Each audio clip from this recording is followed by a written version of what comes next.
Cancer, ये वर्ड सुनते ही we skip the heart beat, पैरों तले जमीन खिसक जाती है। आज भी आज हम 2022 में जी रहे हैं और काफ़ी सारे लोगों के मन में यही सवाल है कि क्या कैंसर का सही में कोई परमानेंट इलाज है। आप हर जगह देख लीजिए, चाहे सोशल मीडिया हो, कोरा हो, सब जगह एक सवाल आता है, कैंसर का परमानेंट इलाज क्या है? क्या सही में ऐसा इलाज संभव है? इतने सारे सवालों के जवाब और काफ़ी सारा कॉमन सेंस आज के वीडियो में मैं आपको देने वाला हूँ। तो इस वीडियो को अंत तक ज़रूर देखिएगा, क्योंकि हम देख रहे हैं कि कैंसर के केसेस बढ़ते ही जा रहे हैं और इतना सारा रिसर्च होने के बावजूद इस पर हम लगाम नहीं कस पा रहे हैं। क्या है इसका कारण और क्या है इसका समाधान? तो इस वीडियो के अंत तक आपको ये सारी बातों की जानकारी मिल जाएगी, तो आखिर तक इस वीडियो में ज़रूर बने रहिएगा।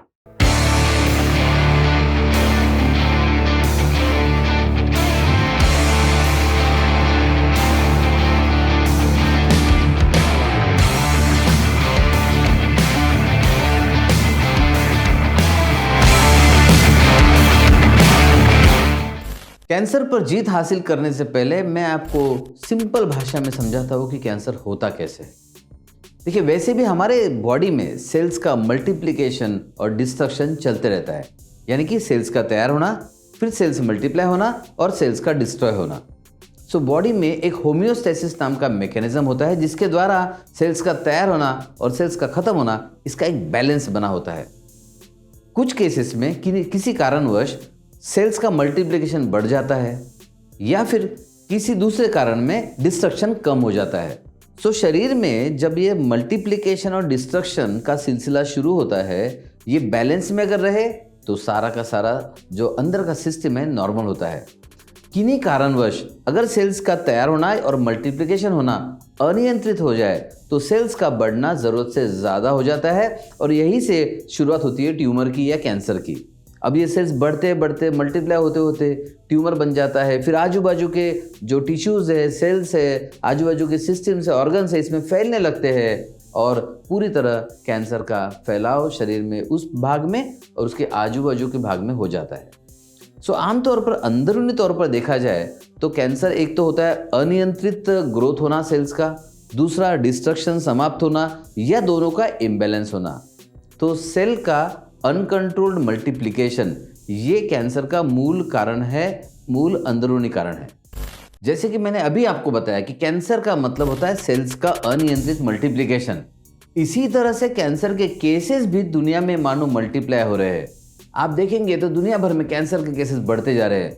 हर एक देश और WHO दोनों के लिए कैंसर एक बहुत बड़ा चैलेंज भरकर सामने आया है। अगर आप मौत का कारण देखें तो वर्ल्ड लेवल पर, दुनिया के लेवल पर दूसरा सबसे महत्वपूर्ण कारण बन चुका है कैंसर लोगों की मौत का। क्यों कैंसर इतना बढ़ रहा है, ये जानने के लिए थोड़ा और डीपली जाकर स्टैटिस्टिक्स देखते हैं।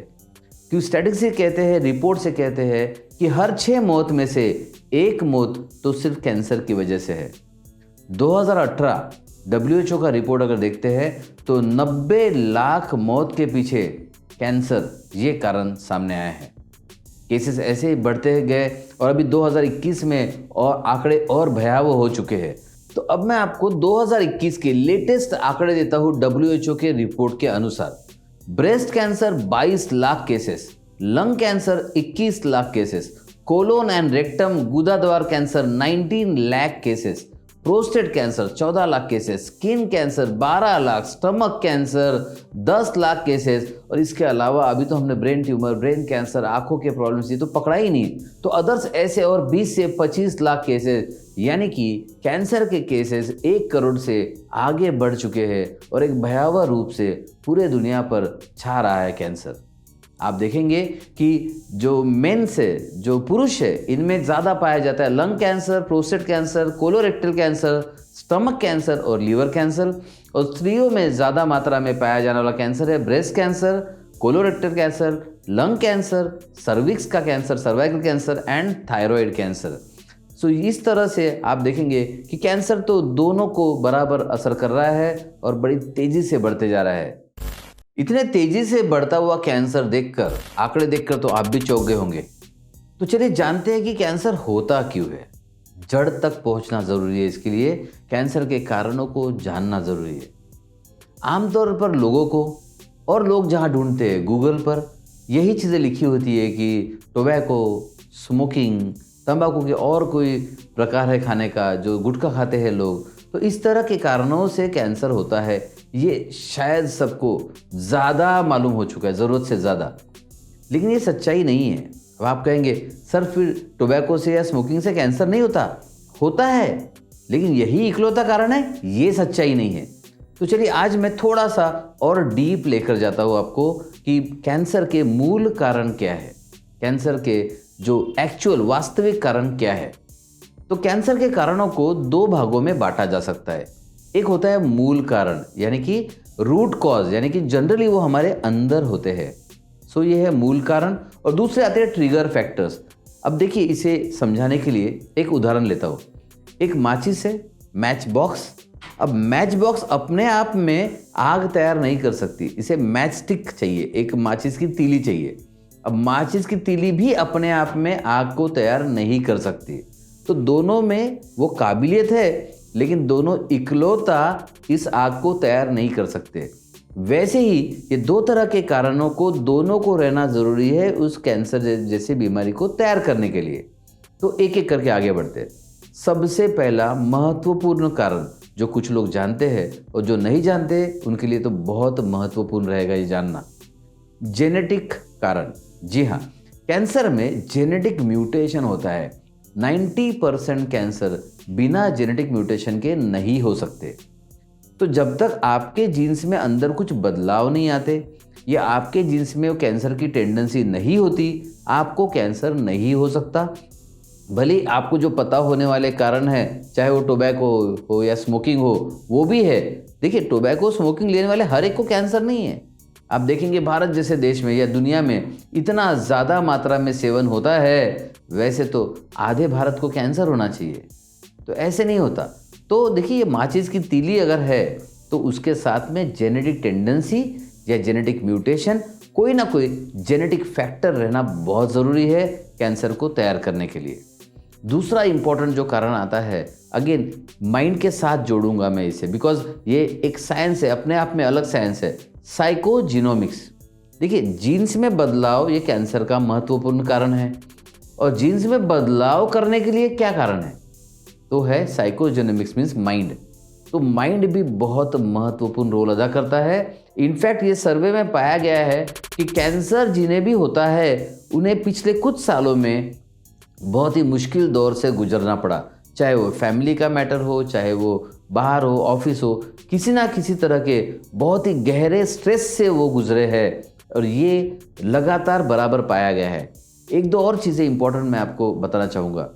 जैसे कुछ लोगों आजकल ट्रेंड आ गया है कि शादी नहीं करते, तो अब शादी नहीं करते, ऐसी स्त्रियों में कैंसर की मात्रा ज़्यादा पाई गई है। ऐसे पुरुषों में भी कैंसर, प्रोस्टेट कैंसर की मात्रा ज़्यादा पाई गई है। तो ये बहुत डीप है, कारणों का विषय बहुत डीप है। अगर आप चाहते हैं कि इसे मैं और खुलासे से और डिटेल में वीडियो बनाऊं, तो आप कमेंट में ज़रूर लिखिएगा कि सर रूट कॉज पर वीडियो बनाइए, मैं इसे और विस्तार से आपको समझा सकता हूँ। इसके अलावा जो कैंसर के कारण है, ये भी कुछ लोगों को शायद पता होंगे, क्रॉनिक इरिटेशन। बहुत ही सीधा लॉजिक है इसका। अगर किसी भी तरह का क्रॉनिक इरिटेशन है कहीं पर भी, तो वहाँ बार बार कुरेदने के कारण, बार बार इरिटेशन के कारण उस जगह स्किन मल्टीप्लाई होने लगती है। अगर अंदर है तो सेल्स मल्टीप्लाई होने लगते हैं। जैसे आपने देखा होगा ना, एक जूता अगर आपको सूट नहीं कर रहा है तो वहाँ पर फफोला आ जाता है, फिर भी पहनते रहे तो वहाँ पर स्किन मोटी हो जाती है, वो मल्टीप्लाई होती है। और पता है, वो रिसर्च भी है कि वहाँ कैंसर होने की संभावना कई गुना बढ़ जाती है। Simple reason, chronic irritation. अब क्रॉनिक इरिटेशन ये फिजिकल तो आपको समझ गया, लेकिन ऐसे ही मेंटली क्रॉनिक इरिटेशन भी है तो भी कैंसर को जन्म दे सकता है। ट्रॉमा, मेंटल स्ट्रेस, किसी तरह का बहुत गहरा मेंटल शॉक, गहरा दुख और स्ट्रेस अगर बहुत ज़्यादा मात्रा में है या सडनली आया है, तो वो अंदर के सिस्टम को पूरा डिस्टर्ब कर सकता है और सेल्स को मल्टीप्लाई तुरंत में करवा सकता है। बहुत सारी क्रॉनिक बीमारियां जैसे क्रॉनिक पैनक्रियाटाइटिस, ये अपने आप में कैंसर का कारण है। क्रॉनिक गैस्ट्राइटिस यानी कि पेट में सूजन होना, ये अपने आप में कैंसर को तैयार करता है। ये हो गए मूल कारण, अंदरूनी कारण। अभी इनको जो ट्रिगर करते हैं वो ट्रिगर के कारण ये जनरली बाहरी होते हैं और कुछ कुछ ट्रिगर के कारण माइंड के द्वारा आ सकते हैं, जैसे मैं आपको एक्सप्लेन कर चुका हूँ। अब ये ट्रिगर फैक्टर्स वो फैक्टर्स है जिनको आमतौर पर कैंसर का मुख्य कारण माना जाता है और ये सबसे बड़ी गलती है। इसी कारण सिर्फ ट्रिगर फैक्टर पर ध्यान देने के कारण हम कैंसर पर जीत हासिल नहीं कर पा रहे। मैं इसे फिर से जोर देकर कहना चाहूँगा कि अगर आपको कैंसर पर जीत हासिल करनी है तो जो मूल कारण है, रूट कॉजेस है, उन पर ध्यान देना शुरू कीजिए। लेकिन फिर भी ट्रिगर कारण भी जानना ज़रूरी है। तो ट्रिगर कारण में आते हैं हमारी आदतें। अल्कोहल, टोबैको किसी भी फॉर्म में हो वो हानिकारक ही है। देन अनहेल्दी डाइट, हमारे खान पान में आजकल इतने सारे अनहेल्दी चीज़ें आ गई है। Ready to eat food, preservative food, इन सभी में कार्सिनोजेनिक तत्व होते हैं। कार्सिनोजेनिक तत्व मतलब जो कैंसर के लिए हमारे सिस्टम को ट्रिगर कर सकते हैं और कैंसर को तैयार कर सकते हैं। तो ये केमिकल्स की मात्रा में आ सकते हैं। ये फ्रूट पे छिड़काव जो केमिकल्स का होता है वो आ सकते हैं। वेजिटेबल्स पर जो छिड़काव होता है वो आ सकते हैं। इंसेक्टिसाइड, पेस्टिसाइड्स और हाँ, केमिकल्स, कुछ वैक्सीन्स में भी ऐसे केमिकल्स पाए गए हैं जो कैंसर को तैयार कर सकते हैं। काफ़ी सारी मेडिसिन को भी जाना जा चुका है अभी। सिंपल मेडिसिन रैनिटिडिन, जो शायद हर शख्स ने कभी ना कभी खाई होगी, आज पता चला है कि वो कैंसर का एक बहुत बड़ा कारण है, स्पेशली गैस्ट्रिक कैंसर का। तो ऐसी बहुत सारी मेडिसिन है जो कैंसर का तैयार कर सकती है। इसलिए एक बात मैं यहाँ रिपीट करना चाहूँगा आपके लिए कि कम से कम दवाइयाँ खाना है। कुछ लोगों को बहुत सारी दवाइयाँ खाने का बहुत सारा शौक होता है, हर चीज़ पर दवाई खाते हैं, हर चीज़ पर मेडिकल स्टोर्स में जाकर दवाई लेके आते हैं। कहीं ऐसा तो नहीं कि आप मेडिकल सोर्स पर जाकर कैंसर का कारण लेकर आ रहे हैं, तो ये भी ज़रूर वॉच रखिएगा। इसके बाद आते हैं वायरसेस। हाँ, कुछ वायरसेस ऐसे हैं जिन्हें लेबल किया जा चुका है कि ये कैंसर का एक बड़ा महत्वपूर्ण कारण है। जैसे एक होता है HP वायरस यानी कि हेलिकोबैक्टर पाइलोरी वायरस। ये गैस्ट्रिक कैंसर यानी कि पेट के कैंसर का एक बहुत ही महत्वपूर्ण कारण माना गया है। इसके अलावा EP वायरस यानी कि ईप्स्टीन बार वायरस, साथ में hepatitis C, hepatitis B virus, ये लीवर के कैंसर के लिए बहुत ही ज़्यादा खतरनाक वायरस होते हैं ये, जो लीवर का कैंसर तैयार करते हैं। इसके साथ ही HIV वायरस, HPV वायरस, ये भी कैंसर को तैयार कर सकते हैं। स्पेशली HPV पर तो पूरी दुनिया में मुहिम शुरू है कि इसके लिए वैक्सीन लिया जाए ताकि सर्विक्स का कैंसर यानी कि सर्वाइकल कैंसर को कम किया जा सके। इसी के साथ एयर पोल्यूशन, वाटर पोल्यूशन, ऐसे बहुत सारे फैक्टर्स है जो ट्रिगर का काम कर सकते हैं। लेकिन फिर से एक बार मैं आपका ध्यान चाहूँगा रूट कॉजेज़ की तरफ। ज़्यादा ज़रूरी है रूट कॉजेज़ को समझना, रूट कॉजेज़ को ध्यान देना।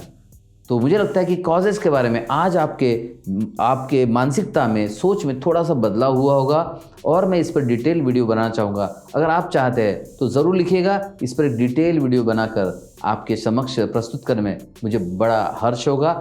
मुझे पता है उसके बाद आप कैंसर पर जीत हासिल कर सकते हो। तो आगे कुछ बहुत ही इंटरेस्टिंग चीज़ें बताने वाला हूँ, इसलिए आखिर तक इस वीडियो में बने रहिएगा, क्योंकि अब बारी है सॉल्यूशन बताने की कि कैंसर का सही में सॉल्यूशन क्या है। कैंसर के सारे कारण जानने के बाद अब आपकी उत्सुकता बढ़ गई होगी कि अब कैंसर पर जीत हासिल करने के लिए एग्जैक्टली क्या करना चाहिए। क्या कीमोथेरेपी, रेडियोथेरेपी, इम्यूनोथेरेपी, क्या ये सफिशिएंट है? देखिए, आपने देख लिया कि कैंसर कितनी तेज़ी से बढ़ रहा है। पूरी दुनिया में कैंसर के केसेस बढ़ रहे हैं और एक बार कीमोथेरेपी करने के बाद वापस कैंसर आ जाता है। रेडियोथेरेपी, लाइट्स लेने के बाद फिर से कैंसर आता है। रिकरेंस की समस्या बढ़ती जा रही है। ऑपरेशन कर लिया, फिर से कैंसर का ट्यूमर आ गया। तो आपको ये बात तो ध्यान में आ गई होगी कि ये जो उपाय है ये कारगर है, लेकिन कुछ समय के लिए, बाद में बीमारी वापस आ जाती है। पता है क्यों? क्योंकि ये सारे जितने भी उपाय है इसमें कैंसर सेल्स को मारने की कोशिश की जाती है, कैंसर सेल्स को डिस्ट्रॉय करने की कोशिश की जाती है, लेकिन कैंसर को जन्म देने वाले कारणों का कुछ नहीं किया जाता, यानी कि मूल कारणों पर काम नहीं किया जाता। तो चलिए जानते हैं कि क्या हो सकता है इसका इलाज, क्या पॉसिबल इलाज है।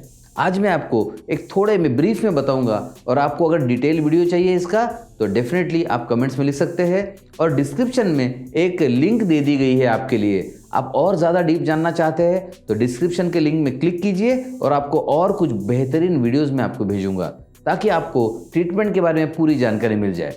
तो चलिए बढ़ते हैं कि क्या होता है कैंसर का सही इलाज या असली इलाज या थोड़ा सा डिफरेंट इलाज।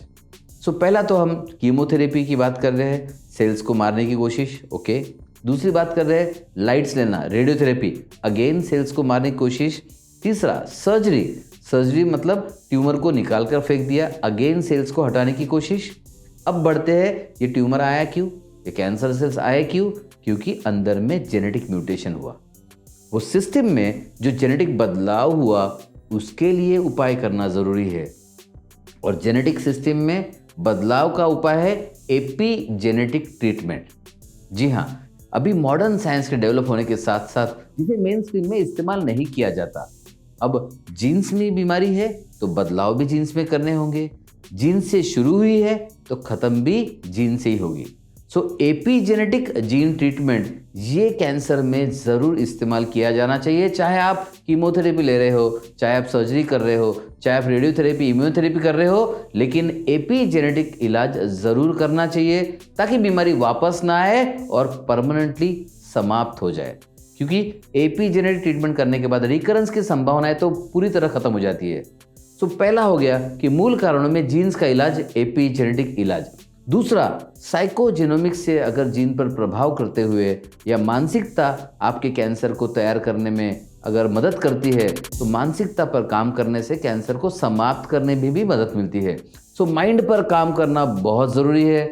लोग किडनी ट्रांसप्लांट करते हैं, लीवर ट्रांसप्लांट करते हैं और पता नहीं क्या क्या ट्रांसप्लांट करते हैं। मैं कहता हूँ इनका कारण माइंड है, स्ट्रेस है, तो पहले माइंड ट्रांसप्लांट कर लो। एपीजेनेटिक जीन ट्रीटमेंट एक बहुत इंपॉर्टेंट है। उसके बाद आता है माइंड ट्रांसप्लांट या माइंड पर काम करना।